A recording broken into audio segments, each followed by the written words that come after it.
Dalam sejarah Indonesia, istilah tahanan politik hampir selalu dikaitkan dengan masa Orde Baru. Sebuah masa yang sering dikenang sebagai era pembungkaman kritik. Namun, sejarah menyimpan ironi yang jarang dibicarakan.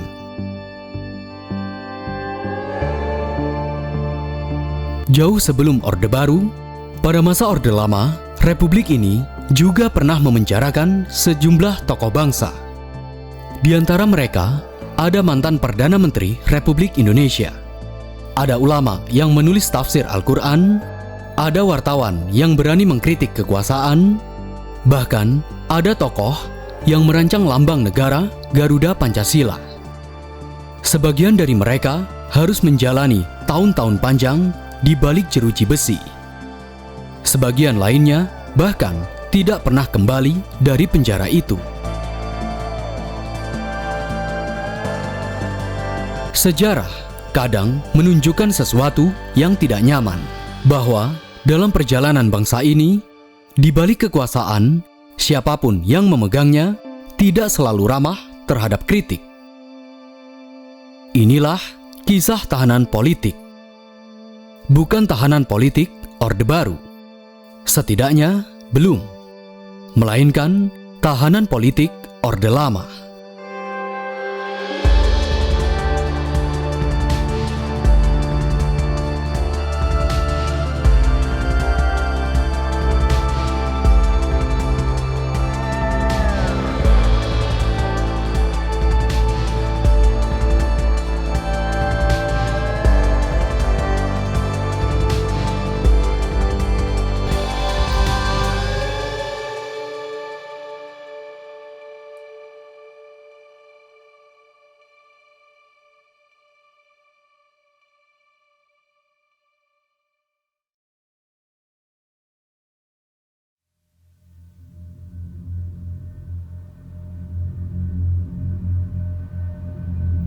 Pada awal kemerdekaan, para pendiri bangsa memiliki sebuah harapan besar. Indonesia ingin menjadi negara demokrasi yang bebas, di mana berbagai gagasan dapat hidup berdampingan.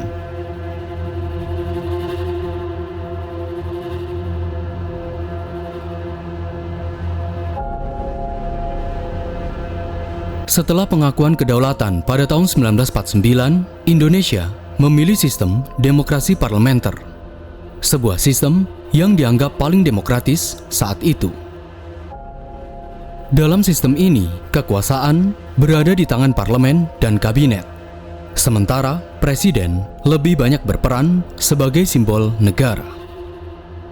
Partai-partai politik bermunculan, pemilu diselenggarakan, dan perdebatan politik berlangsung dengan sangat hidup. Namun, di balik kebebasan itu muncul persoalan yang tidak kecil. Kabinet jatuh bangun silih berganti. Dalam waktu kurang dari 1 dekade, Indonesia mengalami pergantian pemerintahan berkali-kali. Partai-partai politik saling berebut pengaruh, sementara konflik ideologi antara nasionalis, Islam, dan komunis semakin tajam. Oleh karena itu, maka lebih jelaslah lagi betapa pentingnya adanya keamanan dan ketentraman di seluruh Indonesia. Merdeka! Di tengah situasi seperti itu, banyak yang mulai mempertanyakan, apakah demokrasi liberal benar-benar cocok bagi republik yang masih muda ini? Bagi Presiden Soekarno, jawabannya adalah tidak. Soekarno mulai melihat sistem demokrasi parlementer sebagai sumber perpecahan. Menurutnya, demokrasi ala barat ini justru membuat bangsa Indonesia terpecah ke dalam kepentingan partai-partai. Sementara itu, di sisi lain, kondisi ekonomi negara masih jauh dari kata stabil. Krisis demi krisis datang silih berganti. Di berbagai daerah muncul ketegangan antara pemerintah pusat dan daerah. Bahkan sebagian wilayah mulai menunjukkan tanda-tanda pemberontakan. Republik yang baru saja berdiri itu seolah berjalan di atas tanah yang rapuh. Dalam situasi inilah, pada tanggal 21 Februari 1957, Soekarno mengajukan sebuah gagasan baru yang kelak mengubah arah politik Indonesia. Ia mengusulkan sebuah sistem yang disebut demokrasi terpimpin.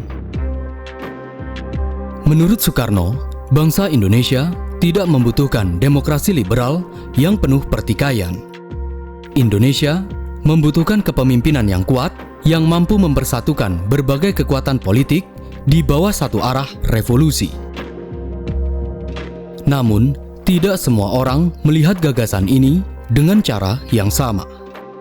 Bagi para pendukung Soekarno, demokrasi terpimpin adalah jalan keluar dari kekacauan politik. Negara membutuhkan stabilitas agar revolusi Indonesia tidak gagal di tengah jalan. Tetapi, bagi sebagian yang lain, gagasan ini justru menimbulkan kekhawatiran. Karena semakin besar kekuasaan yang terpusat pada satu tangan, semakin kecil pula ruang bagi kritik dan perbedaan pendapat. Ketegangan politik semakin memuncak ketika pada tanggal 30 November 1957 terjadi percobaan pembunuhan terhadap Presiden Soekarno di Cikini, Jakarta, di mana beberapa bom granat dilemparkan oleh sekelompok orang tak dikenal. Akibatnya, beberapa orang terluka, namun Soekarno berhasil selamat dari serangan itu. Peristiwa itu mengguncang Republik. Bagi pemerintah, kejadian ini menjadi bukti bahwa musuh-musuh negara memang ada dan sedang bergerak di dalam negeri. Kecurigaan semakin menguat. 2 tahun kemudian, pada tanggal 5 Juli 1959, Soekarno mengambil langkah yang sangat menentukan. Ia mengeluarkan dekret presiden yang membubarkan konstituante dan memberlakukan kembali UUD 1945. Dengan dekret itu, sistem demokrasi parlementer resmi berakhir. Indonesia memasuki babak baru, yakni demokrasi terpimpin. Dalam sistem baru ini, Soekarno mencoba menyatukan 3 kekuatan besar dalam politik Indonesia: nasionalisme, agama, dan komunisme. Konsep ini kemudian dikenal sebagai Nasakom. Namun, di balik upaya persatuan itu, muncul konsekuensi yang tidak kecil. Dalam semangat revolusi, perbedaan pendapat mulai dipandang sebagai ancaman. Kritik politik dicurigai sebagai tindakan kontra-revolusi. Dan sejak saat itu, penjara perlahan menjadi tempat bagi mereka yang berbeda pandangan dengan penguasa. Dari sinilah kisah para tahanan politik Orde Lama bermula.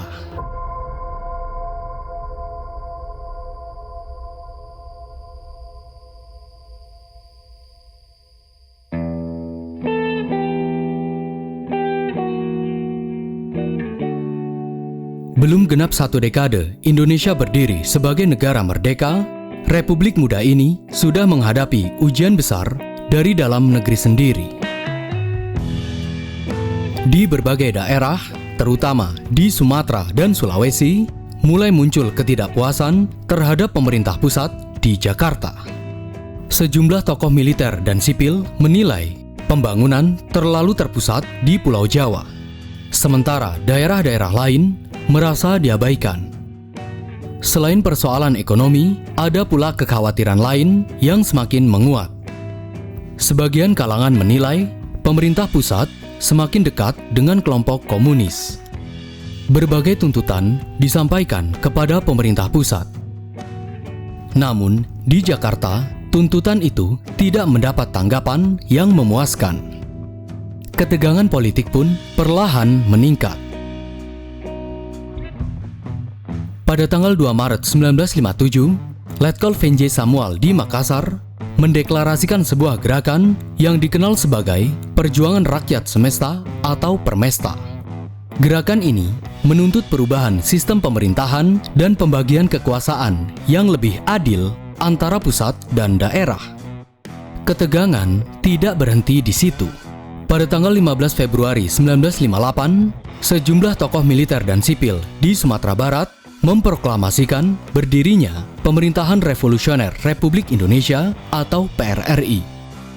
Gerakan ini tidak hanya melibatkan tokoh militer daerah, tetapi juga melibatkan sejumlah tokoh politik nasional dari partai oposisi, seperti Masyumi dan Partai Sosialis Indonesia. Di antaranya adalah Syafruddin Prawira Negara, Muhammad Natsir, Burhanuddin Harahap, serta ekonom terkenal Sumitro Joyo Hadi Kusumo. Bagi mereka, gerakan ini dianggap sebagai upaya memperbaiki arah republik yang dinilai mulai menyimpang.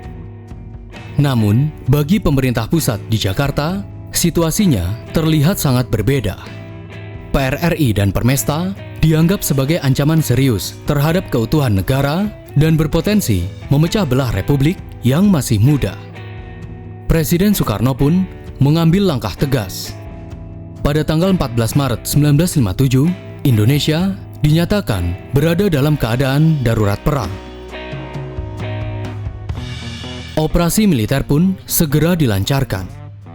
Melalui berbagai operasi seperti Operasi 17 Agustus, Operasi Tegas, Operasi Sabta Marga, dan Operasi Merdeka, pasukan pemerintah bergerak menumpas pemberontakan di Sumatera dan Sulawesi. Kota demi kota berhasil direbut kembali. Dan perlahan namun pasti, kekuatan PRRI Permesta mulai runtuh. Banyak pemimpinnya akhirnya menyerah atau ditangkap. Namun, cerita di balik pemberontakan ini tidak berhenti pada konflik di dalam negeri saja. Ternyata, gerakan PRRI ini didukung oleh Amerika Serikat, yang saat itu sangat khawatir terhadap semakin kuatnya pengaruh komunis di Indonesia. Buktinya, militer Indonesia saat penumpasan berhasil menangkap seorang pilot Amerika, Allen Lawrence Pope, setelah pesawatnya berhasil ditembak jatuh. Setelah pemberontakan berhasil dipadamkan, pemerintah mengambil langkah politik yang jauh lebih besar. Pada tanggal 17 Agustus 1960, Presiden Soekarno melalui keputusan Presiden nomor 200 tahun 1960 membubarkan dua partai oposisi terbesar di Indonesia, Masyumi dan Partai Sosialis Indonesia. Kedua partai tersebut dituduh terlibat dalam pemberontakan PRRI. Tidak berhenti sampai di situ. Sejumlah tokoh penting dari Partai Masyumi dan PSI kemudian ditangkap dan dijadikan tahanan politik. Nama-nama besar seperti Muhammad Natsir, Syafruddin Prawira Negara, dan Burhanuddin Harahap harus mendekam di penjara selama bertahun-tahun. Ironisnya, banyak dari mereka bukanlah tokoh sembarangan. Syafruddin Prawira Negara. Dia pernah memimpin pemerintahan darurat Republik Indonesia pada tahun 1948 ketika para pemimpin Republik ditawan oleh Belanda. Tanpa kepemimpinannya saat itu, Republik mungkin tidak akan bertahan. Selanjutnya adalah Muhammad Natsir. Selain pernah menjabat sebagai Perdana Menteri Republik, Natsir juga dikenal sebagai tokoh yang berjasa mempersatukan kembali Indonesia melalui Mosi Integral 1950. Sebuah langkah politik yang mengakhiri sistem negara federal dan mengembalikan Indonesia menjadi negara kesatuan. Selanjutnya, Burhanuddin Harahap. Ia pernah menjabat sebagai Perdana Menteri Indonesia pada pertengahan tahun 1950-an dan memimpin kabinet yang menyelenggarakan salah satu pemilu paling penting dalam sejarah demokrasi Indonesia. Namun, pada masa demokrasi terpimpin, jasa-jasa besar itu tidak cukup untuk menyelamatkan mereka dari penjara. Menetapkan Undang-Undang Dasar 1945 berlaku lagi. Perlahan, peta politik Indonesia mulai berubah. partai-partai oposisi menghilang dari panggung politik. Ruang bagi kritik pun semakin menyempit. Dan di tengah semangat menjaga revolusi, pemerintah Soekarno mulai melihat perbedaan pendapat sebagai ancaman. Namun, gelombang penangkapan itu tidak berhenti pada para politisi saja. Karena setelah para tokoh partai oposisi ditangkap, giliran kelompok lain yang mulai merasakan kerasnya tekanan kekuasaan. Para wartawan, para intelektual, dan bahkan para ulama. Mereka pun menjadi target.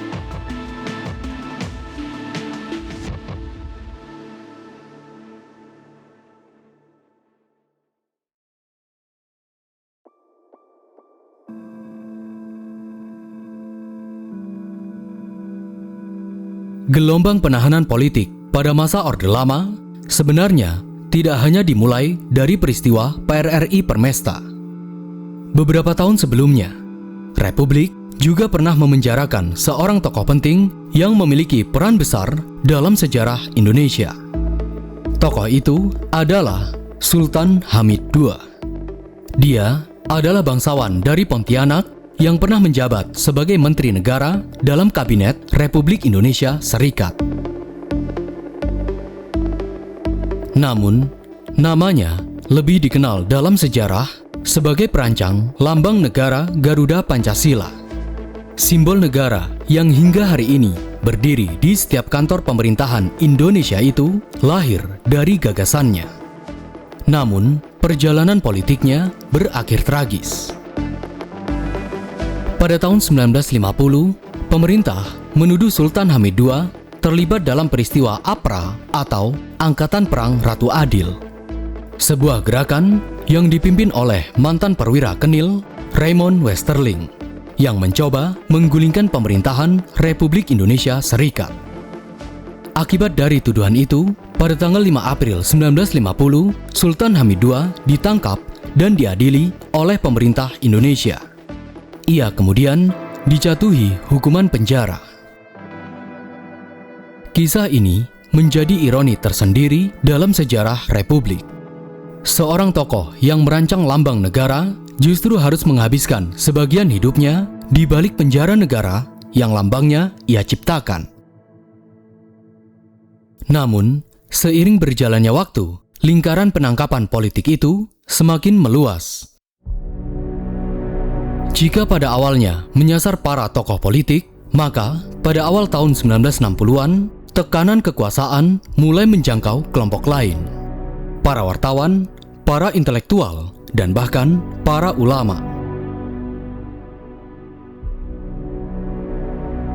Salah satunya adalah kisah Muchtar Lubis. Ia dikenal sebagai salah satu jurnalis terbesar dalam sejarah Indonesia, sekaligus pemimpin redaksi harian Indonesia Raya. Melalui tulisannya, ia kerap mengkritik praktek korupsi dan penyalahgunaan kekuasaan di dalam pemerintahan. Namun, keberanian itu membawa konsekuensi yang berat. Pada tanggal 14 Juli 1961, Muchtar Lubis ditangkap dan dijebloskan ke rumah tahanan militer Jakarta dengan tuduhan melakukan kegiatan subversif. Ironisnya, ia tidak dipenjara sebagai tahanan politik, melainkan ditempatkan bersama para narapidana kriminal. Nasib serupa juga dialami oleh tokoh pers lainnya. Rosihan Anwar, pemimpin redaksi harian Pedoman. Sebagai wartawan, Rosihan Anwar dikenal tajam dalam mengkritik kebijakan pemerintah. Namun, di masa demokrasi terpimpin, kritik seperti itu semakin sulit diterima. Pada tanggal 7 Januari 1960, Rosihan Anwar akhirnya ditangkap dan dipenjara.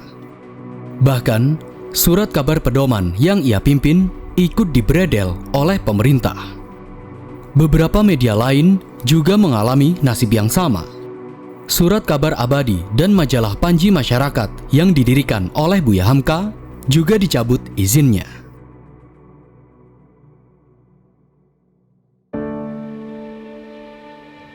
Tekanan terhadap dunia pemikiran pada masa itu tidak hanya menimpa para wartawan.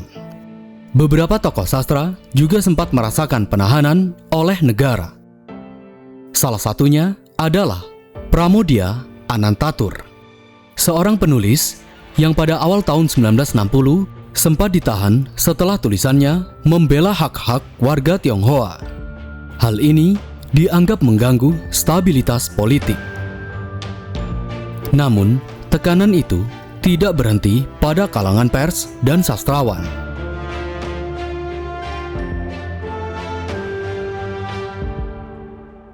Tidak lama kemudian, giliran seorang ulama besar yang juga merasakan kerasnya kekuasaan negara. Namanya adalah Buya Hamka. Haji Abdul Malik Karim Amrullah, atau yang lebih dikenal sebagai Buya Hamka, adalah seorang ulama besar, sastrawan, dan pemikir Islam terkemuka di Indonesia. Ia dikenal luas sebagai penulis Tafsir Al-Azhar, salah satu karya tafsir paling berpengaruh di Indonesia. Namun, pada masa demokrasi terpimpin, reputasi besar itu justru membuatnya dicurigai oleh penguasa. Dijemput jam 3 pagi. Pada tanggal 27 Januari 1964, aparat keamanan menangkap Buya Hamka di rumahnya di Kebayoran Baru, Jakarta. Pemerintah Soekarno menuduh Buya Hamka terlibat dalam rencana rahasia untuk menggulingkan Presiden Soekarno, bahkan merencanakan pembunuhan terhadap Presiden. Tuduhan itu terdengar mengejutkan. Namun, tuduhan tersebut tetap berujung pada satu hal, yakni penjara. Buya Hamka kemudian ditahan tanpa proses pengadilan dan dipindahkan ke penjara di Sukabumi, Jawa Barat. Namun, seperti banyak tokoh lain pada masa itu, penjara tidak memadamkan semangatnya. Justru, di balik tembok penjara itulah, Buya Hamka menyelesaikan sebagian besar penulisan Tafsir Al-Azhar, karya monumental yang hingga hari ini masih dibaca oleh jutaan umat Islam di Indonesia. Namun, kisah para wartawan dan ulama ini belumlah menjadi puncak dari tragedi penahanan politik pada masa Orde Lama. Karena di antara para tahanan politik itu ada satu nama yang jauh lebih besar. Seorang tokoh yang pernah berdiri di jantung perjuangan kemerdekaan Indonesia dan seorang pemimpin yang pernah memimpin republik ini di masa-masa paling sulit.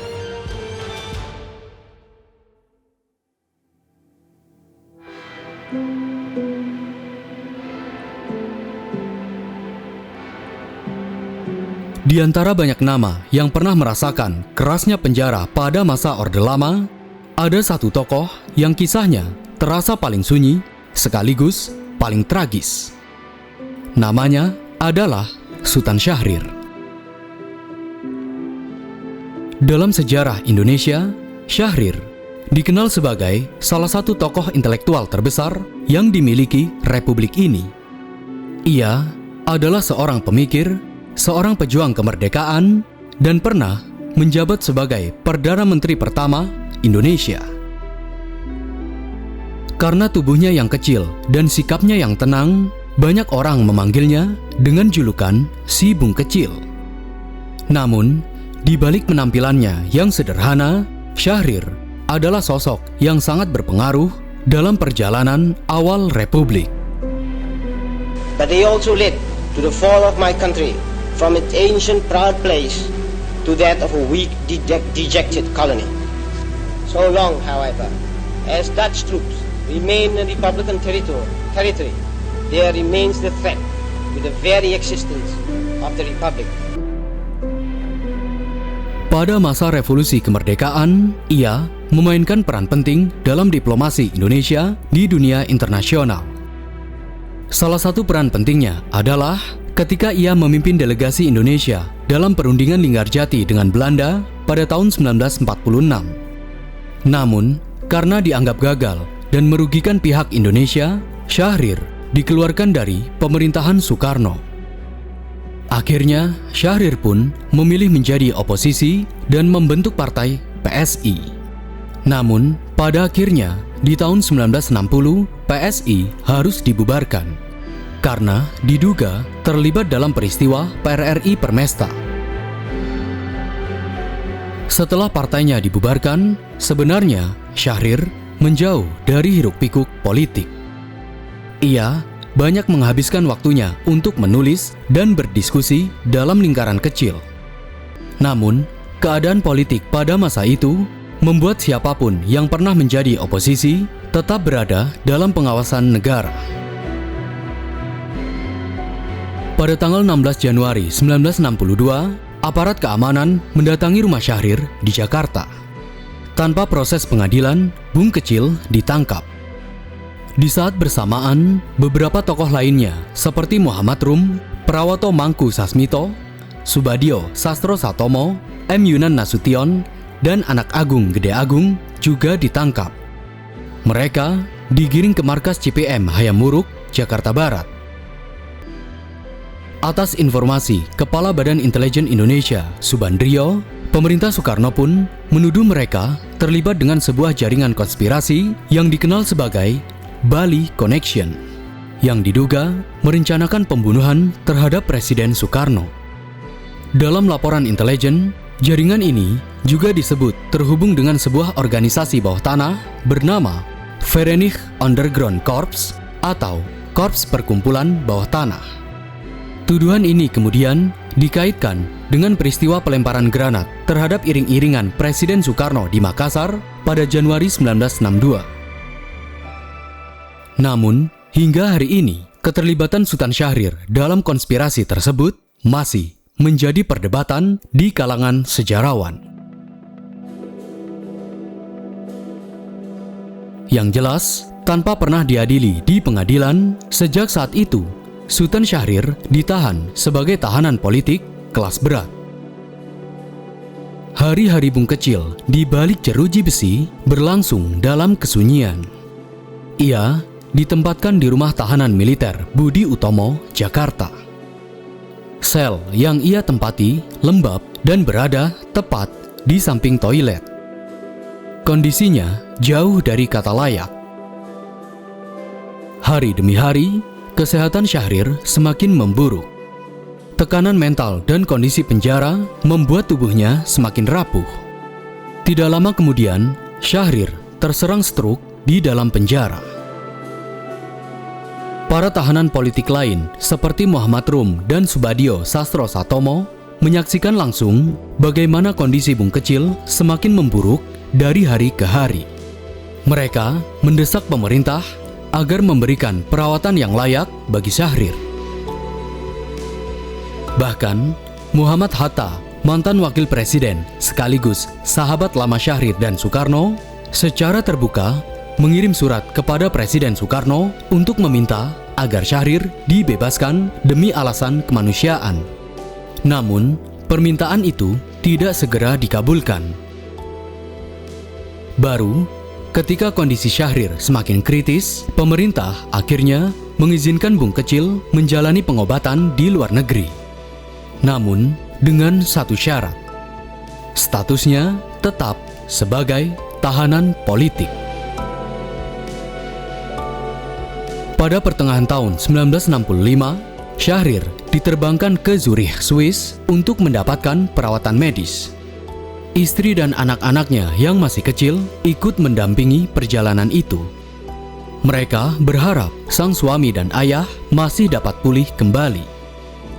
Namun, takdir berkata lain. Syahrir tidak pernah kembali ke tanah airnya. Pada tanggal 9 April 1966, Sultan Syahrir menghembuskan napas terakhirnya di Zurich, jauh dari negeri yang pernah ia perjuangkan.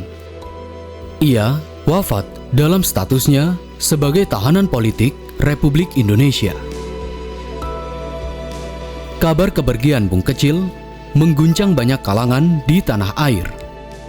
Tidak lama kemudian, pemerintah Indonesia di bawah kepemimpinan Soeharto mengeluarkan keputusan Presiden nomor 76 tahun 1966 yang merehabilitasi nama Sultan Syahrir dan menganugerahinya gelar pahlawan nasional. Pada tanggal 18 April 1966, jenazah si Bung Kecil dipulangkan ke Indonesia dan dimakamkan di Taman Makam Pahlawan, Kalibata, Jakarta. Di antara para pelayat yang hadir, tampak sosok Muhammad Hatta, sahabat lama yang pernah berjuang bersamanya sejak masa revolusi. Bukan sanak, bukan pula saudara, namun kalau mati, ikut merasa kehilangan. Diantar oleh istri dan para putra-putrinya, raga yang telah ditinggalkan hayatnya di rumah sakit kota Zurich pada tanggal 9 April 1966, tiba kembali di tanah air pada tanggal 18 April secara resmi di Stasiun Udara Internasional Kemayoran. Dia adalah Sultan Syahrir yang menghembuskan nafasnya yang terakhir pada usia 57 tahun karena penyakit tekanan darah tinggi.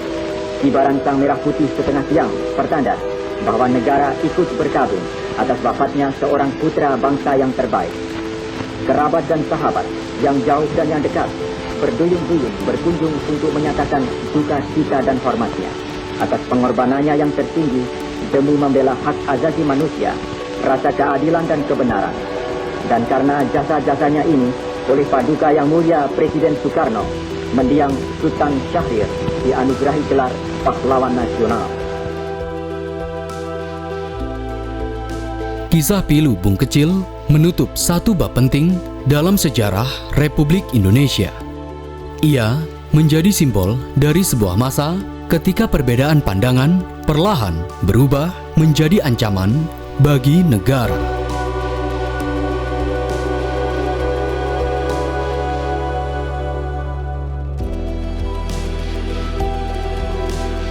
Tahun 1966, angin perubahan mulai bertiup di Indonesia. Setelah gonjang-ganjing politik pasca peristiwa Gerakan 30 September 1965, kekuasaan Presiden Soekarno perlahan meredup. Pada tanggal 17 Mei 1966, pintu-pintu penjara akhirnya terbuka bagi para tahanan politik era Orde Lama. Syahrir telah tiada. Namun, tokoh-tokoh lain seperti Muhammad Natsir, Syafruddin Prawiranegara, Burhanuddin Harahap, Muhammad Rum, Prawoto Mangkusasmito, Sultan Hamid II, hingga Mukhtar Lubis akhirnya kembali menghirup udara kebebasan. Wajah-wajah mereka terekam kamera, terlihat lebih tua dan lelah, tetapi menyimpan kelegaan yang mendalam.